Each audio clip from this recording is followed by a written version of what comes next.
बिस्मिल्लाहिर्रहमानिर्रहीम। सामीन मोहतरम, अस्सलामु अलैकुम वरहमतुल्लाहि वबरकातुहू। एक नई वीडियो के साथ आपकी खिदमत में हाजिर हुआ हूँ।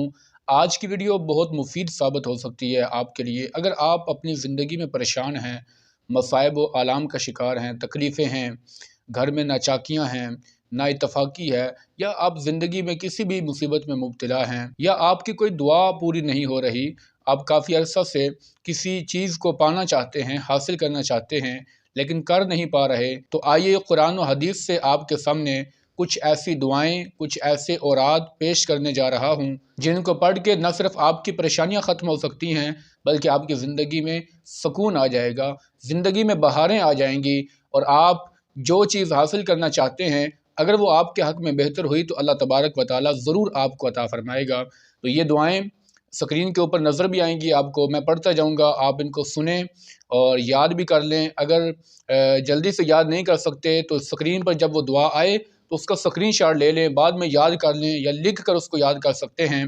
तो वो दुआएं, वो विर्द और वो कलिमात मैं आपके सामने पढ़ूंगा, और साथ रसूलुल्लाह सल्लल्लाहु अलैहि वसल्लम ने उस दुआ के बारे में क्या फ़रमाया वो भी सुनिएगा। और इंतहाई मुअस्सर और इंतहाई मुफीद ये दुआएं हैं, और इंशाअल्लाह ये कुरान और हदीस से बाहर नहीं है। मतलब ये बिल्कुल मोतबर और कुरान और हदीस से जिनके फ़ज़ाइल रसूलुल्लाह सल्लल्लाहु अलैहि वसल्लम ने बयान किए हैं, ये वो दुआएं हैं। सबसे पहला विर्द और सबसे पहली जो दुआ है वो है ला हौला वला कुव्वता इल्ला बिल्लाह। इंतहाई आसान है। इसके बारे में रसूलुल्लाह सल्लल्लाहु अलैहि वसल्लम ने फरमाया, अक्सिरू मिन क़ौली ला हौला वला कुव्वता इल्ला बिल्लाह, कि इस कलमे की कसरत किया करो, ला हौला वला कुव्वता इल्ला बिल्लाह, इसकी कसरत किया करो। क्यों? फ़इन्नहा कन्ज़ुम मिन कुनूज़िल जन्ना, ये जन्नत के ख़जानों में से ख़जाना है। तो आप ख़ुद अंदाज़ा लगाएं कि जो कलिमात और जो दुआ जन्नत का ख़जाना हो, वो अपने अंदर कितनी पावर और कितनी ताकत रखती है।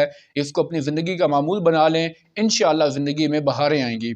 और इसी तरह एक और वजीफ़ा रसूलुल्लाह सल्लल्लाहु अलैहि वसल्लम का बताया हुआ बुखारी शरीफ के अंदर मौजूद है, सुबहानल्लाहि व बिहम्दिही सुबहानल्लाहिल अज़ीम। बहुत ही प्यारे कलिमात हैं। इस दुआ के बारे में अल्लाह के प्यारे रसूल सल्लल्लाहु अलैहि वसल्लम ने फरमाया था कि ये कलिमात अल्लाह को बहुत पसंद हैं, और ये ज़बान पे अदा करने में तो बड़े हल्के हैं, थोड़े हैं, लेकिन क़यामत के दिन ये मीज़ान पे बड़े भारी होंगे, इंसान के नेक अमाल को भारी कर देंगे। तो इसको भी अपनी ज़िंदगी का मामूल बना लें। और तीसरी जो दुआ है, बड़ी प्यारी दुआ, ये दुआ रसूलुल्लाह सल्लल्लाहु अलैहि वसल्लम ने एक सहाबी को ख़ुद सिखाई और फरमाया कि मेरे प्यारे सहाबी, ये दुआ मैं तुम्हें तोहफ़ा दे रहा हूँ। तो आप अंदाज़ा लगाएं कि जो कलिमात और जो दुआ अल्लाह के प्यारे रसूल ख़ुद अता करें और फरमाएं कि ये मेरी तरफ से तोहफ़ा है, तो उन कलिमात के अंदर कितनी ताकत और कितनी बरकत होगी। और इन कलिमात को पढ़ के आप अपनी परेशानियों को ख़त्म कर सकते हैं, अल्लाह को राज़ी कर सकते हैं। तो ये दुआ कौन सी है? अल्लाहुम्मा आइन्नी अला ज़िक्रिका व शुक्रिका व हुस्न इबादतिक। इसको भी याद कर लें, स्क्रीन पे चल रही है, या स्क्रीन शॉट लेके अपने पास रख लें और बाद में इसको याद कर लें। और चौथी दुआ, रसूलुल्लाह सल्लल्लाहु अलैहि वसल्लम ने फरमाया था कि आफ़ियत से बढ़ के कोई उम्दा दुआ नहीं हो सकती। मफ़हूम है हदीस का कि आफ़ियत की दुआ करना बहुत अच्छा अमल है, और आफ़ियत के लिए जो दुआ सबसे बेहतर है, अल्लाहुम्मा इन्नी अस्अलुकल अफ़्वा वल आफ़ियता फ़िद दुनिया वल आखिरा। इसको अपनी ज़िंदगी का मामूल बना ले। इंशाअल्लाह हर मुसीबत तकलीफ़ से, जो ये नागहानी आफ़ात व मसाइब इंसान के ऊपर आते हैं, ये जो हादसे पेश आते हैं अचानक से, तो इंशाअल्लाह अल्लाह ताला इस दुआ की बरकत से आपको अचानक हादसात से, नागहानी आफ़ात से अल्लाह महफूज फरमा लेगा, और हर परेशानी अल्लाह आपकी दूर फरमाएगा। और इसी तरह पाँचवीं दुआ, हदीस के अंदर आता है कि रसूलुल्लाह सल्लल्लाहु अलैहि वसल्लम इस दुआ को बड़ी कसरत के साथ पढ़ा करते थे। और वो दुआ कौन सी है? या मुक़ल्लिबल क़ुलूबी सब्बित क़ल्बी अला दीनिक। इसका मतलब है कि ऐ दिलों को फेरने वाले, मेरे दिल को दीन के ऊपर साबित कदम रख।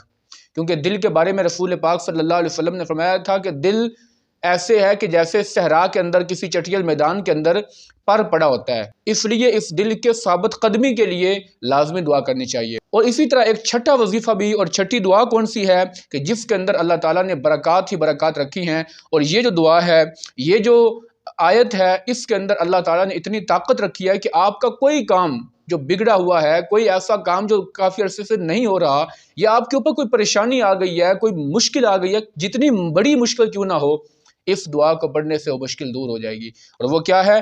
لا الہ الا انت سبحانک انی کنت من الظالمین۔ یہ حضرت یونس علیہ السلام کی دعا ہے جو انہوں نے مچھلی کے پیٹ میں، جب آپ مچھلی کے پیٹ میں تھے، اندھیرا تھا، جب وہ مشکل کے اندر تھے اور جہاں سے نکلنے کا انہیں کوئی راستہ نظر نہیں آ رہا تھا، تب انہوں نے اس دعا کو پڑھا تو اللہ تبارک و تعالیٰ نے آپ کی اس مشکل کو دور کر دیا۔ تو آج اس دعا کو بھی اپنی زندگی کا معمول اگر آپ بنا لیتے ہیں تو آپ کے اوپر کوئی پریشانی نہیں آئے گی، اگر کوئی آ بھی جاتی ہے تو انشاءاللہ اللہ تعالیٰ اس کو دور فرما دے گا۔ اور اسی طرح ایک ساتویں دعا، ساتواں وظیفہ کون سا ہے، اس کو بھی یاد کر لیجئے، اسکرین پہ آپ کو نظر آئے گا۔ اللہم انی اسألک بانی اشہد انک انت اللہ لا الہ الا انت الاحد الصمد الذی لم یلد ولم یولد ولم یکن لہ کفوا احد۔ اس دعا کے بارے میں رسول پاک صلی اللہ علیہ وسلم نے فرمایا تھا کہ یہ اسم اعظم ہے، اور اسم اعظم اتنا پاورفل ہوتا ہے، رسول اللہ صلی اللہ علیہ وسلم نے فرمایا کہ جب کوئی شخص اس دعا کے وسیلے سے، یعنی جو ابھی میں نے آپ کو دعا پڑھ کے بتائی ہے، جو شخص اس دعا کو پہلے پڑھے اور پھر جو کچھ مانگے گا اللہ تعالیٰ اس کو عطا کرے گا، جو دعا کرے گا اللہ اس دعا کو پورا کر دے گا۔ تو یہ بھی بہت اہم ہے اور اس کو بھی یاد کر لیں۔ اور اسی طرح ایک آٹھویں دعا اور آٹھواں وظیفہ، وہ کون سی دعا ہے؟ اللہ کے رسول صلی اللہ علیہ وسلم اس دعا کو کثرت سے مانگا کرتے تھے، پڑھا کرتے تھے۔ اللہم انی اعوذ بک من جہد البلاء ودرک الشقاء وسوء القضاء وشماتۃ الاعداء۔ اس دعا کو پڑھ لیں، آپ کا کوئی دشمن، کوئی چیز بھی آپ کو نقصان نہیں پہنچا سکے گی، اور اللہ تبارک و تعالیٰ آپ کو اپنے حفظ و امان میں رکھے گا انشاءاللہ۔ اور اسی طرح ایک نویں دعا وہ بھی سن لیں، اور وہ ہے استغفار۔ استغفر اللہ الذی لا الہ الا هو الحی القیوم واتوب الیہ۔ اس کو اپنی زندگی کا معمول بنا لیں۔ اس کو پڑھنے سے کتنے فائدے ملیں گے؟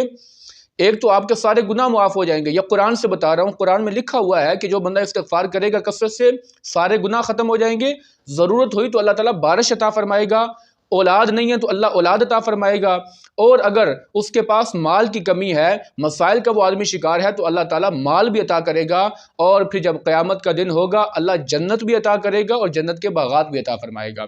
تو یہ تھی نویں دعا۔ اور آخری اور 10ویں دعا اور وظیفہ کون سا ہے جس کو پڑھنے سے آپ کی زندگی میں بہار، رونق اور خوشیاں آ سکتی ہیں؟ وہ ہے رضیت باللہ ربا وبالاسلام دینا وبمحمد رسولا ونبیا۔ بہت ہی پیارے کلمات ہیں، اللہ کی خوشنودی حاصل کرنے کے لیے آپ ان کو بھی اپنی زندگی کا معمول بنا لیں۔ کوئی بڑی دعائیں نہیں ہیں، چھوٹے چھوٹے وظیفے ہیں، چھوٹی چھوٹی دعائیں ہیں۔ اگر یہ ساری 10 ہیں تو 10 میں سے کم از کم 5 تو یاد کریں، اور 5 تو کم از کم ایسی ہیں جو پہلے سے آپ کو یاد ہوں گی، تو ان کو زندگی کا معمول بنا لیں۔ اللہ تعالیٰ آپ کو پیسہ، دولت، شہرت، جو کچھ آپ اللہ سے مانگنا چاہیں گے، اگر وہ آپ کے حق میں بہتر ہوا تو اللہ آپ کو ضرور عطا فرمائے گا۔ ہاں دیر ہو سکتی ہے، لیکن ایسا نہیں کہ اللہ تعالیٰ کبھی بھی آپ کو دے گا نہیں ہے۔ دیکھیں بسا اوقات ایسا ہوتا ہے کہ ہم اللہ سے کچھ مانگ رہے ہوتے ہیں، ہماری دعا قبول نہیں ہو رہی ہوتی، ہم پریشان ہوتے ہیں کہ نہ جانے میری دعا کیوں نہیں قبول ہو رہی۔ اصل میں ہوتا یہ ہے کہ وہ چیز جو ہم رب سے مانگ رہے ہوتے ہیں وہ ہمارے حق میں ابھی بہتر نہیں ہوتی، وہ ہمیں نقصان دے سکتی ہے اس وقت میں۔ اللہ تعالیٰ زیادہ جانتا ہے کہ ہمارے حق میں کون سی چیز کب بہتر ہے، اس لیے اللہ تبارک و تعالیٰ اسی وقت کے اوپر وہ چیز عطا فرماتا ہے جب ہمارے لیے اس میں فائدہ ہوتا ہے۔ جیسے کہ قرآن میں لکھا ہوا ہے عسیٰ ان تکرہوا شیئا وہو خیر لکم وعسیٰ ان تحبوا شیئا وہو شر لکم، کہ جس چیز سے تم نفرت کر رہے ہو ممکن ہے وہ تمہارے حق میں بہتر ہو، اور جس چیز سے تم وقتی محبت کر رہے ہو، تم اس کو پسند کرتے ہو، آگے چل کے ہو سکتا ہے وہ تمہیں نقصان دے۔ اس لیے رب کے فیصلوں پہ راضی رہنا چاہیے، سر تسلیم خم کر دینا چاہیے، کیونکہ اللہ کے ہر فیصلے میں حکمت ہوتی ہے۔ یہ جو دعائیں میں نے آپ کو بتائی ہیں قرآن و حدیث سے، ان کو ضرور یاد کیجئے گا، پڑھیے گا۔ اللہ تعالی ہم سب کا حامی و ناصر ہو۔ وما توفیقی الا باللہ۔